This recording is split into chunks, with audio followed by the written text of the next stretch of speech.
அப்ப ஆரம்பிக்குமா? பேசுங்க. என்னத்த ஆரம்பிக்க? இவ்வளவு நாளு எதுக்கு நான் வந்து இவங்களுக்கு எல்லாம் வேலை பார்த்தேன்னு உனக்கு புரியல. பாண்டிச்சேரியில 7 பேரோட பாஜக 6 பேர் பாஜக வேட்பாளரை நிப்பாட்டுறானுங்க. இப்ப இந்த இடத்துல பாஜக வேட்பாளர் ஒரு 4-5 பேர் உள்ள ஊடி இருக்காங்க. விஜய் எல்லாம் வந்து சோத்தை தான் திங்கிறாரா இல்ல காலையில பூரி இட்லி மாதிரி திங்கிறாரான்னு எனக்கு தெரியல. நீங்க வந்து அந்த மாதிரி யோசிக்காதீங்க. யார நிப்பாட்டுறோம்ங்கிறது மேட்டர் கிடையாது, தலைமை தான் நமக்கு முக்கியம். திருட்டு பயில நிப்பாட்டலாமாங்க? அயோக்கிய பயில நிப்பாட்டலாமாங்க?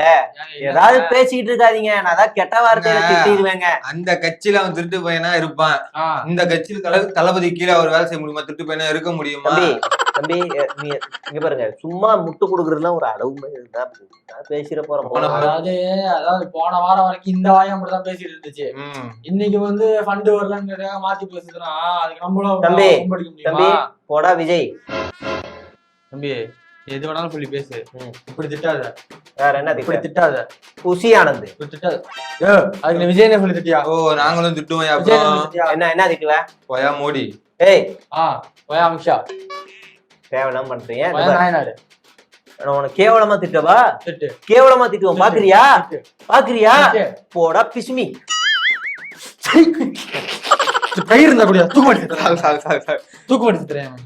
எனக்கு கெட்ட வார்த்தை தெரியும். ஃபெலிக்ஸ் ஏய் வெறி ஏத்துவேன். பாக்குறியா? வெறி ஏத்துற பாக்குறியா? என்ன வெறி ஏத்துவேன் பாக்குறியா? கிடப்பாடி அண்ணாமலை. இதை விட நான் மோசமா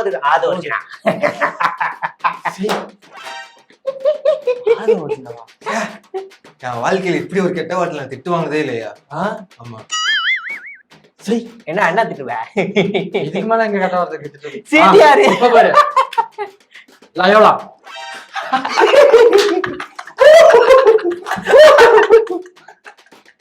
நான் திட்டுவா? அப்புறம் சிரிக்க கூடாது.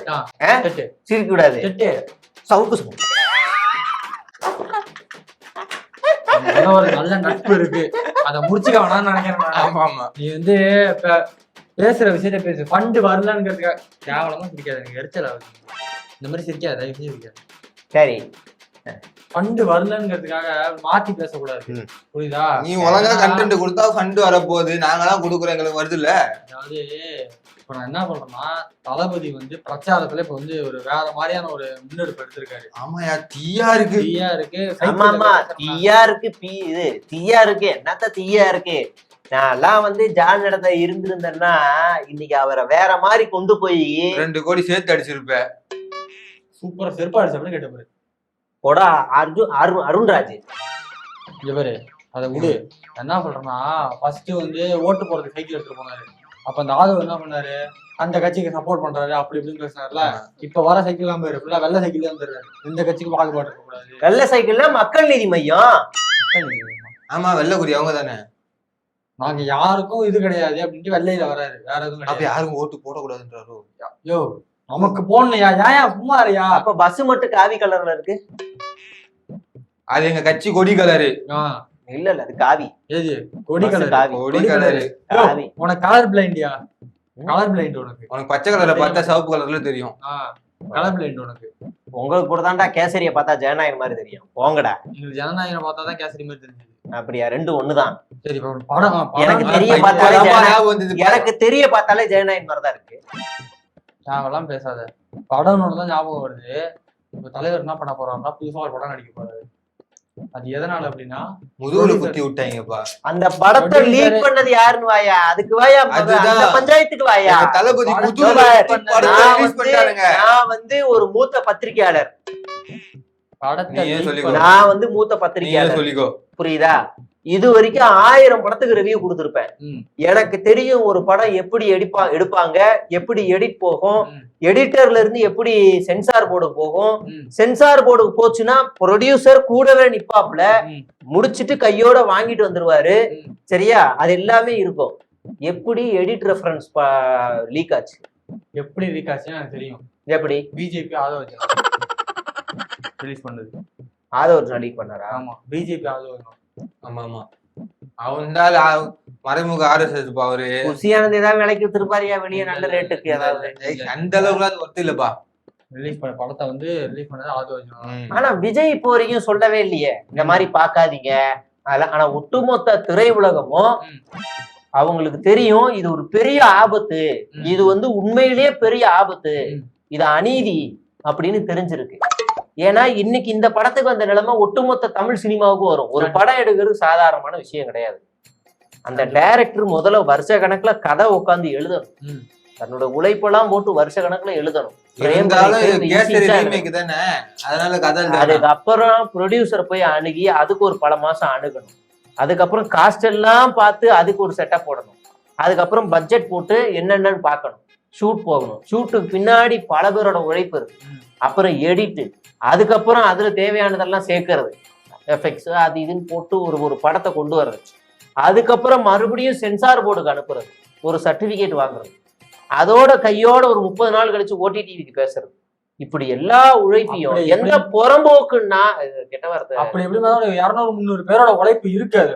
ஆமா, அது நம்ம தளபதியோட உழைப்பு. அது எந்த நாய் லீக் பண்ணுச்சோ அந்த நாயை அரசாங்கம் கண்டுபிடிக்கலாம், கண்டுபிடிச்சு சட்டத்துப்படி என்ன நடவடிக்கை எடுக்கணுமோ அதை கண்டிப்பா எடுக்கணும். தமிழ் ராக்க ரொம்ப தெளிவா சொல்லிட்டாங்க, இது நாங்க இல்ல அப்படின்னு ஒரு அறிக்கை மாதிரி பார்த்தேன். கேவியனா அது என்ன ப்ரொடியூசர் அவங்களும் சட்ட ரீதியா நடவடிக்கை எடுப்பான்ட்டாங்க. ரைட்டு, விஜய் மட்டும் வாய் திறக்கலாம். இல்ல அவர் வந்து அமைதியா இருக்கிறது காரணம் என்னன்னா அவர் உள்ளுக்குள்ளேயே வாயில சுருக்கு உள்ளுக்குள்ளேயே தேடிக்கிட்டு இருக்காரு. யாரு வேலையை பார்த்தது அந்த கருப்பு ஆளை தேடுறாரு. தேடிட்டு இருக்கும் போது எனக்கு தெரிஞ்சு இவங்களே ஜனநாயகன் படத்தை தேர்தலுக்கு ஒரு வாரத்துக்கு முன்னாடி லீக் பண்ணுவானுங்கன்னு நான் உறுதியா அப்பவே சொன்னேன். இந்த படம் தேர்தல் ஆணையம் மூலியமா பேசி ரிலீஸ் பண்ணுவாங்க, அபிஷியலா ரிலீஸ் பண்ணுவாங்கன்னு நான் சொன்னேன். ஆனா அதுக்கு தேர்தல் ஆணையம் அதுக்கு வந்து இந்த தேர்தல் ஆணையத்துக்கும் இந்த படத்தை அனுப்புறாங்க, சென்சார் போர்டு ஹோல்ட் பண்ணுது, இது வேலைக்கு ஆகலன்னு சொல்லிட்டு எவனோ உள்ளடி வேலை பார்த்திருக்கான்றது நல்லா பட்டவர்த்தனமா தெரியுது.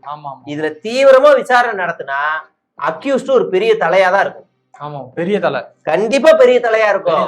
இது எடிட்டர் சைட்ல இருந்துதான் ரிலீஸ் ஆயிருக்குன்னு அழகா தெரியுது. அவங்களை யார் தூண்டி விட்டா, அவங்களை யார் வந்து லீக் பண்ண வச்சான்னு நம்ம வந்து கண்டுபிடிச்சிடலாம். அதுக்கப்புறம் விஜயனாவே அடிப்பாரு செருப்பால, யார் லீக் பண்ணதா இருந்தாலும். இன்னொன்னு என்னன்னா சென்சார் பண்ண ஸ்டேஜ் தான் வெளில வந்திருக்கு. சென்சார் கொடுக்கல, ஆனா சென்சார் பண்ண ஃபுட்டேஜ்ல வேற வாட்டர் மார்க் இருக்குன்னு அவங்க ரொம்ப தெளிவா சொல்லிட்டாங்க. இது எடிட் ரெஃபரன்ஸ்னு வாட்டர் மார்க் இருக்குன்னு சொல்றாங்க. அப்படின்னா இது யார் லீக் பண்ணா, ஏன் விஜய் வாய் திறக்கல அப்படின்னு ஒண்ணு இருக்கு. இப்போ படம் ரிலீஸ் ஆனதால இப்ப தளபதிக்கு லாஸோ இல்லையோ, ப்ரொடக்ஷனுக்கு பெரிய லாஸ் இருக்கு. தளபதிக்கு லாஸ் இல்லையா? லாஸ் இல்ல, 250 கோடி நஷ்டம் தளபதிக்கு. அதான் வாங்கிட்டார்ல சம்பளம். அப்புறம் என்ன தளபதிக்கு லாஸ் இருக்கோ இல்லையோ, ப்ரொடியூசர் கிளாஸ், அதனால அந்த ப்ரொடியூசரை திருப்பி தூக்கி நிறுத்துற மாதிரி இன்னொரு படம் அண்ணன் பண்ண போறாரு. ஆமா ஆமா, அது தெரியுமே. நம்ம அத முன்னாடி சொன்னமையா 3 ஒன்லைன் ஸ்டோரி அட்லீஸ்ட் சொல்லிட்டு போயிட்டாப்ல, நீ கதை எழுது. அதுக்கப்புறம் வந்து நம்ம விஸ்மி மாதிரி லூசு பசங்களை உட்கார வச்சுக்கிட்டு நீ இல்லாத திரையுலகம் இருண்டு கிடக்கு, வறண்டு கிடக்கு, முரண்டு கிடக்கு, நீ வா மீட்டெழுக்க வா அப்படின்னு ஒரு லைனை போட்டு ட்ரெண்ட் பண்ணி நான் அப்புறம் நீங்க எல்லாம் வலுக்கட்டாயமா கூப்பிடறனால நான் வேற வழி இல்லாம வந்துட்டேன்னு அவரை வந்து கிளம்பி வர மாதிரி ஒண்ணு செட் பண்ணலான்னு சொன்னா இல்ல, அதுக்கு இது ஒரு நல்ல வழியாயிருச்சு இப்போ. ஆமா ஆமா, ஆனா இப்போ வந்து மாத்தி அப்ப காசு கொடுத்தா சேர்த்து பேசுவோம். அப்ப வேறப்பா, காலமும் சூழலும் ஒரு மனிதனை மனிதனாக மாற்றாது. அவன் எப்படி சும்மா அடிச்சு விட்ட வாய்க்கு அவ்வளவுதான். அதனால பாப்போம் என்ன ஆகுதுன்னு பாப்போம்.